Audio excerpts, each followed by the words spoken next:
Good morning, girlfriends. How are you? I am so thrilled to be talking with Marilise, and she is coming to us from South Africa.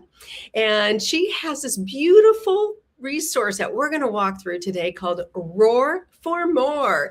And ladies, if you are curious about what this is about, stick with us because we're going to talk a little bit about it. But first, I just want to say hello to Marilise. And Marilise, tell us a little bit about yourself and kind of what you do and who you are and how you got to where you are today. Hi, Karen, and thank you so much. First of all, thank you for the gift of being included in your beautiful magazine. I think that's, that was such an honor, and shout out to Debbie, who's sort of orchestrated that with you. I think that's really been a wonderful invitation. And yeah, so I'm Marilise de Villiers, and I live in South Africa now. I have moved back to South Africa 3 years ago. So originally South African, spent 18 years in the UK, in London, England. And so really, that's been a journey, right? And so what was originally intended to be a 2-year life experience, secondment to the UK, ended up being an 18-year-long chapter where, my husband and I created a beautiful life. We had 2 beautiful boys, and decided back in 2022 that we actually want to come back to South Africa. And I've had a particularly sort of I think I would say very transformational 10 years, in the sense that I was in a corporate role for 16 years where it very much came to a halt, where there was a big moment of I've had enough is enough.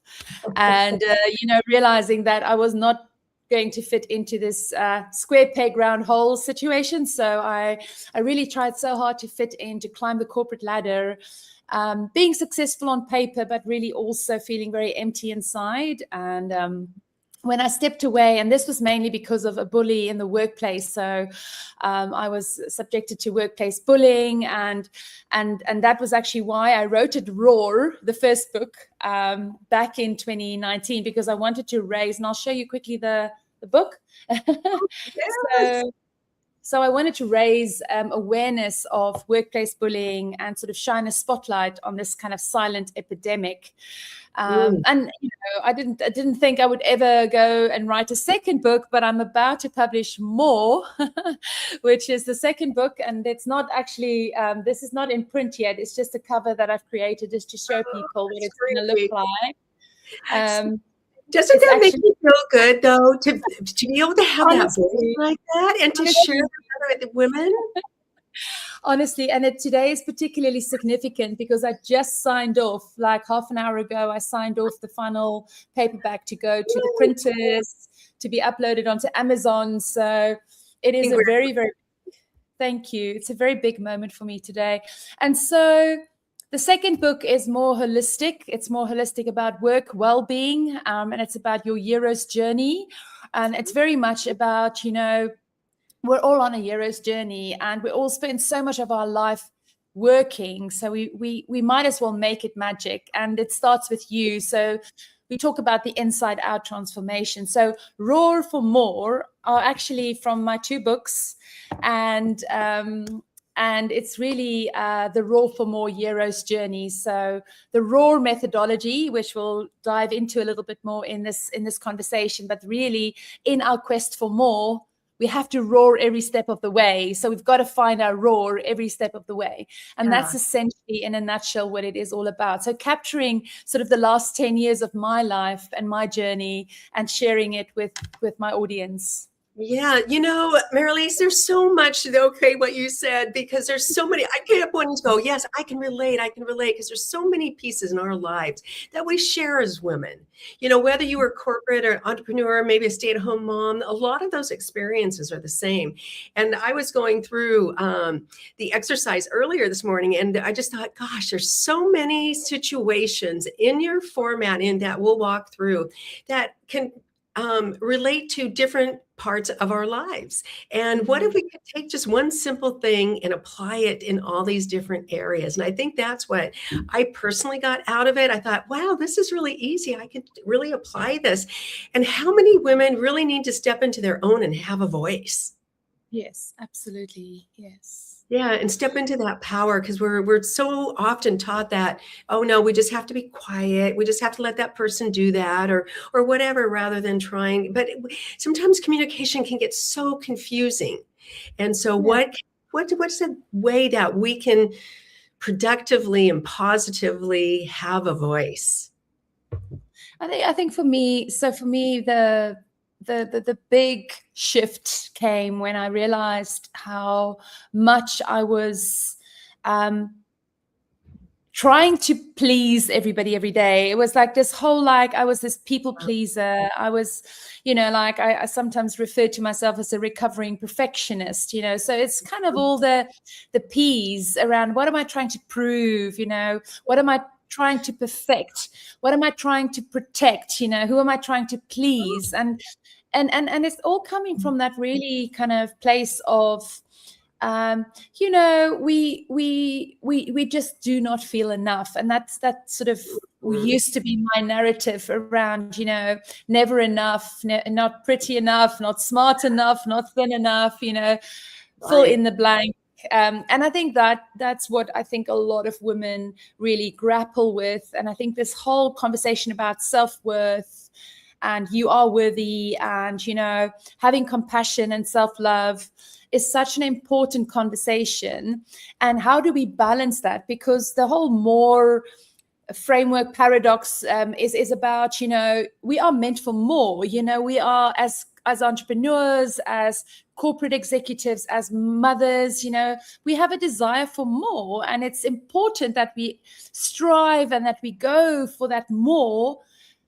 And at the same time, know that we are already more than enough. And I think for me, that's the lesson that I'm learning, is that I can go for absolutely everything. I can hustle, and work harder. And if I don't believe in myself, if I don't believe that I'm worthy, that I'm good enough, none of this is going to mean anything. And so, yes, burnout is going to happen. And so that's why the title of MOAR is actually how to play to win without burning out, because it is about winning at the end of the day. We all want to win at something, but we also want to protect our well-being. We want to do it in a meaningful way, and in a way that's fun, that's enjoyable. And that's really the curriculum that I'm sharing, and finding a new playbook, because the old me was kind of really like hard hitting, pushing. And now it's like, okay, but maybe there's an easier way. There's a more fulfilling way. Yeah. And that's I'm working towards, Yeah, and I love that. I love that there is hope out there. So ladies, this is what I'm gathering from a lot of this conversation is, the hope for just an easy breezy, light way to kind of get through things, recognizing that, we are more. I love that. And recognizing, but we can still be striving for those other things in a way that's not, oh, I have to fight for this kind of attitude, or overwhelmed, or they have to hustle, as so many women entrepreneurs, there's so much to do, there's so much to accomplish, and so then we get in this hustle culture in all of our life. And so what if there was a little bit easier way? I love that is that we can walk through. So let's walk through this a little bit. So let's walk through the blueprint a little bit. Why don't you explain? So the blueprint really is kind of how I strive to live my best life every day. And so it's really being aligned to my purpose. So on purpose, in my power. And so really standing in my power, and then having the courage to speak my truth. So the courage to roar.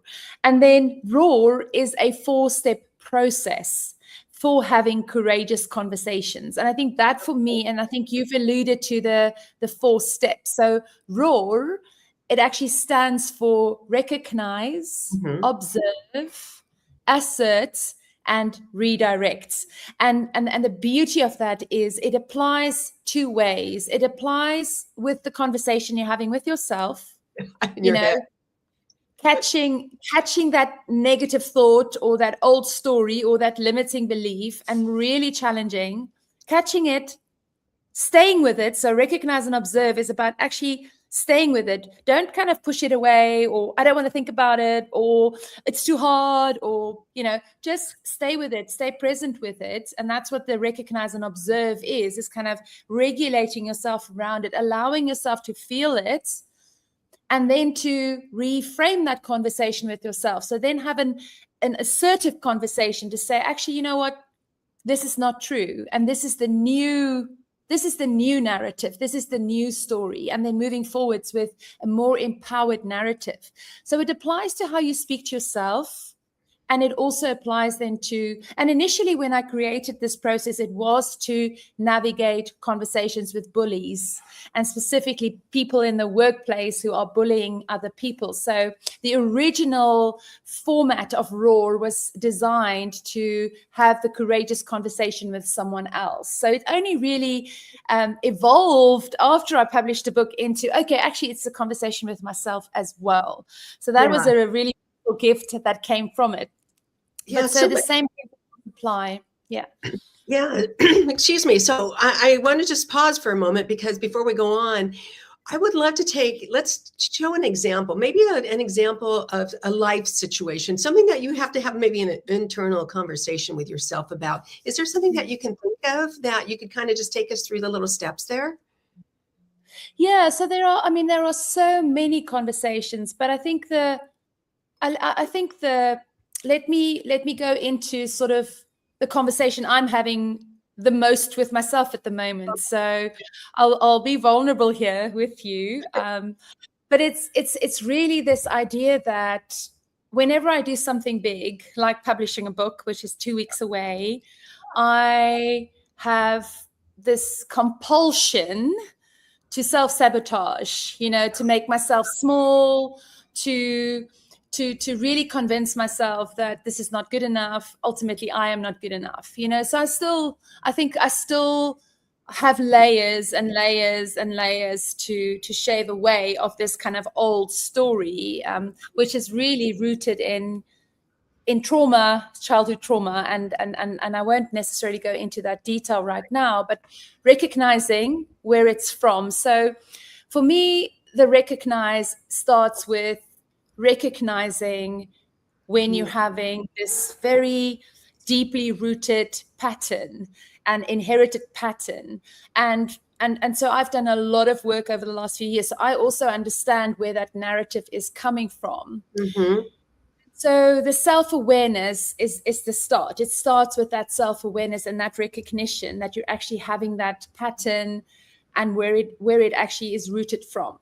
Mm-hmm. But it could be as simple as just, you just getting into the habit of recognizing your thoughts, just starting recognizing your thoughts, right? Yeah. So the recognize and observe for me. So observing for me is very much around really asking myself, how do I know this is true? And so absolutely huge on my messaging for this book is no more playing small. Own your magic. Your message matters. And I wrote it in my newsletter for other people. That's the strap line. And I read it 3 weeks ago, and I was just like, that message is for me. That message is for me first. Isn't that funny? So much of what we do is the messages that we're teaching and we're experiencing. Yeah. So many of them are directly for us and for our own healing. And so the assert for me at the moment is saying that to myself. No more playing small. Own your magic. Your message matters. And that's how I'm reframing that conversation. And I'm showing up. I'm putting myself out there. It's messy. It's imperfect. It's progress over perfection. I won't have everything ready that I wanted to have ready for the book launch.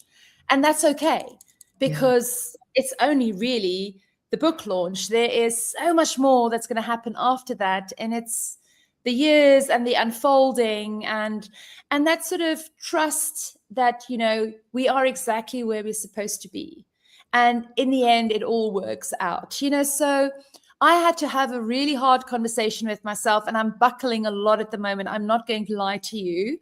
There's a lot of pressure. There's not enough hours in the day. And so I'm really living my curriculum.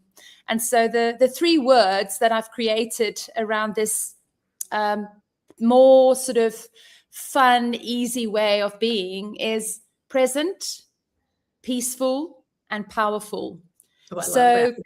in my daily workings, I keep coming back, and I keep coming back to ground myself in I'm present, I'm peaceful, I'm powerful. And so the assert and the redirect of the 4-step ROAR process is really how you now step into that new identity. And it's not just a once-off, it's an ongoing, you've got to stick with it, you've got to be with it, you've got to really, really start embodying it. And it takes years in some cases, especially if it's so deeply rooted in that sort of childhood trauma. Yes.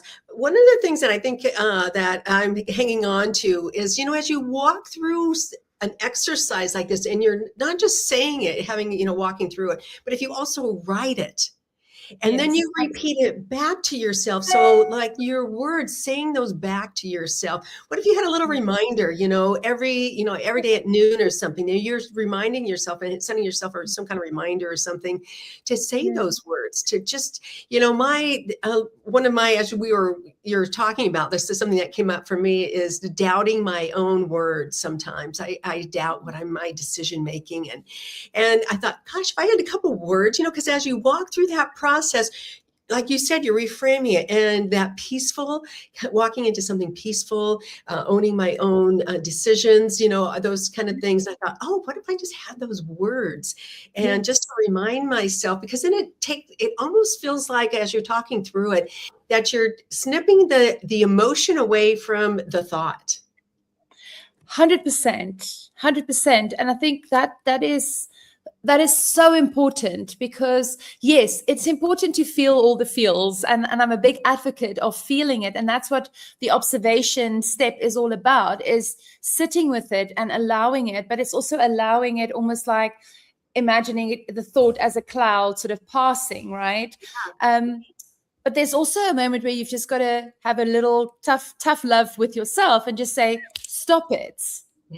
Stop it, because you can get so into the emotion, you can get so like into that how it feels, that it can become a little bit paralyzing as well. So I love that you say that, because I think there's such a balance, and that discernment is incredibly important. Yeah. And then it feels like you walked into with that new reframe, and the words with the peaceful, then that's what you're feeling. Yes, 100%. Yeah, 100%. And I think what you're saying about the reminder is important. So I'm a certified high performance coach, and one of the very first things that Brendan Bouchard, it's his high performance academy. So he's the coach that certify us, and we have to recertify every couple of years. But he taught us to add sort of alarms on our phones. So one of the very first alarms I added to my phone was actually the 3 words. So I had 3 words, 3 different words. It was calm, courageous, and caring was my first 3 words. So it sort of evolved. But I had those 3 words in my phone as an alarm, same time every day, to remind myself. And so it's a really good, I think it's a good opportunity for everybody here. If you have that little grounding mantra, and so whatever those 3 words are for you, put it in your phone, have that alarm go off same time every day, and it really becomes sort of conditioned, and the embodiment becomes sort of second nature after a while. Yeah, I love this. And so we are really blessed to have some ladies. We are on a live stream as we're recording, to have ladies commenting.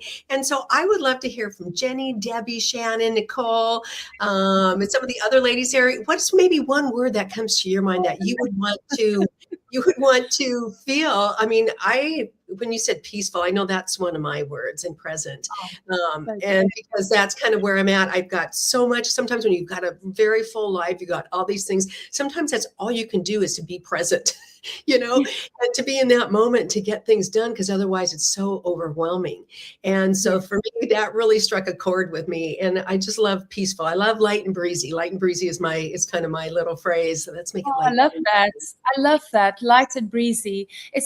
Debbie Debbie says this a lot. She's like always about the power of words, and I'm very like the energy around the words that you use, and light and breezy feels so appropriate for Karen. It feels so beautiful. So it reminds me of the ocean breeze. I love the beach.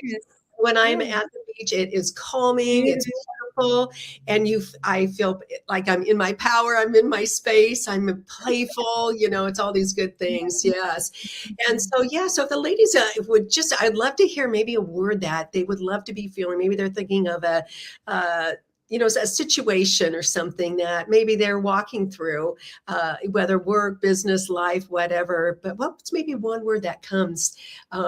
Shannon says, I love light and breezy as well. Was an everyday word for me too. Her word is powerful, recognizing how strong we are. I love that. So many great things. So what, as the ladies walk through this, what would you like them to feel? What would you like them to get out of this exercise? So for me, it's very much an invitation into, and it's infinite possibility, your infinite potential, which is I am more than enough, and then infinite possibility, I am meant for more. I really would love, and I think that is, we need more talented, kick-ass, badass women to step up and step out and really own themselves, own the stage, own their message, share their message. So I'm just so passionate, and I love your movement and the women that we're inspiring, that you're inspiring, that we're all inspiring, because I just think that there's power in numbers, and I think it's time that we all come together and we stand shoulder to shoulder. Yes, thank you for saying that. And I want to give a shout out to Debbie Prediger. She has brought her ladies from the Shine Circle and the Be Extraordinary Women's Network and gathered them. And we have a special edition of the Brave magazine. So we'll put the link in the important links in the comments and descriptions. But it's coming together of communities. Like you said, there's power in numbers. So just think of this ripple effect of women stepping up, sharing their experiences, their wisdom, and their resources to help us walk through life, ladies. This is like this is what I love about the magazine and what you have provided here. It's a little 10-minute little moment for yourself. Yes. To reflect, to capture that thought that's running wild in your head, like you said, observing it. And what were the other steps? Assert and redirect. Just those little things that we can think about, and as you write it down and repeat it to yourself, create your little memo to yourself of your 3 words. What a beautiful way to walk through a day. I just love it. And I think, also, I think, one of my very, very favorite lessons that I've learned in the very, very early days when I stepped away from my corporate role and into entrepreneurship was really, and this was my coach, my health coach at the time. She said, prioritize you on your list of priorities. So it really starts with us. You say 10 minutes, but let's be honest, when do we give ourselves 10 minutes for ourselves? Yeah. So I just want to call this out, and also putting a little bit of tough love out to the community, because we're so good at prioritizing everybody else and all the little to-dos on our to-do list. But what if we start prioritizing ourselves? Prioritize me on my list of priorities, because then you're going to spend that 10 minutes. And it really starts with you giving yourself permission. Nobody else is going to come and save you. It's going to come and give you that permission. And I really think that's the responsibility that we all, the accountability that we all, like radical responsibility that we must all take. Because I've learned, in this whole process, that if I'm performing at my best, my team does, my kids do, my husband is, everybody thrives around me if I'm thriving. But if I'm not, everybody is just literally surviving. And so there's a big, as women and our role in society, we have such a responsibility towards ourselves and towards others to look after ourselves, to prioritize ourselves on our list of priorities. So I just want to really, really reiterate that. Yeah. And that is one thing I think I will be going back to listen to, because you said some really important things there. One, making ourselves a priority. I love that word, because that's not a word we always use. But as you look at your life, what are you prioritizing? You know, so often we're prioritizing everyone else, you know, all these other things, because, you know, we love to help, we love to serve, all these beautiful things. But we don't always use that word, priority. You don't, yeah. And so we put ourselves below rather than as an equal with other things in life. Yeah. You know, and to take that time for ourselves and taking responsibility, you know, for making ourselves a priority. And then you also said giving ourselves permission. Nobody's going to come save us. I sometimes do think I'm waiting for my white knight to come through the door, you know, and make all these tough decisions, or, you know, carry the weight, or whatever that looks like. And yet, here it is. Here we are, you know, and taking that responsibility 100% for ourselves. So, yeah, big things coming, you know, as we step. But as you have these tools, it makes it feel like, oh, hey, you know what? I could make myself a priority. I am giving myself permission to give myself 10 minutes to walk through something like this, because it's a mind shift. And then you walk away with that peace, or that light and breezy. How beautiful is that, Marilise? That's just lovely. And I think it's important that it becomes a daily routine, you know. I mean, it doesn't need to be more than 10 minutes, but there's also beauty in that consistency, because, you know, if it was easy, everybody would do it. And I think the discipline and the responsibility really comes from committing to yourself, and recognizing that it is going to get hard sometimes. You know, there are many days that, you know, I genuinely, like, you know, you just have to accept that there's peaks and troughs. There's going to be good days, there's going to be not so good days, and that's just part of the process. But if you stay with it, and if you consistently do it, it just becomes a habit, and it becomes second nature, and then it becomes easy. You know, it's not easy until it's easy. And it's really about consistency. So I'd sort of add to the words, because I think consistency, the rarest human quality is really consistency as well.